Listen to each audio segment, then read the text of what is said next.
tal? ¿Cómo están? Gusto en saludarles hoy en un día tan especial que es el Día de la Guaraña, y yo queriendo hacer un pequeño homenaje y también una referencia a que una de las primeras tres guarañas fue Arribeño Rezagui, que es una guaraña muy linda compuesta por Rigoberto Fontado Mesa y José Asunción Flores.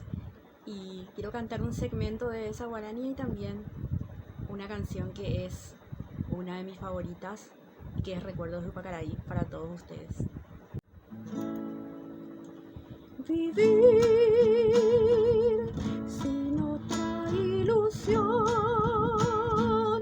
así vacío el corazón de amor, lleno de dolores, no vivir.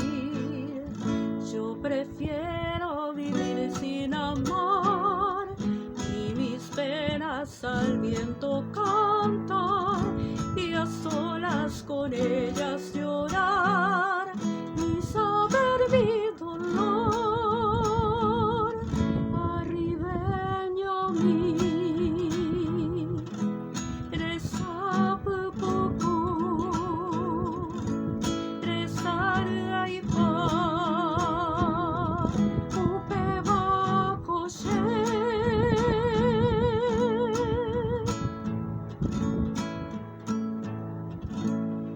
Una noche tibia nos conocimos junto al lago azul del Pacaraí.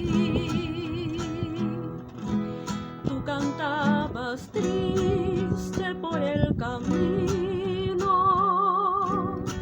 viejas melodías en guaraní, y con el embrujo de tus canciones iba ya naciendo tu amor en mí. Y en la noche hermosa de plenilunio de tus blancas manos sentí el calor que con tus caricias me dio el amor. ¿Dónde estás ahora, Cuñataí? Que tu suave canto no llega a mí. ¿Dónde estás ahora? Mi ser te añora con frenesí.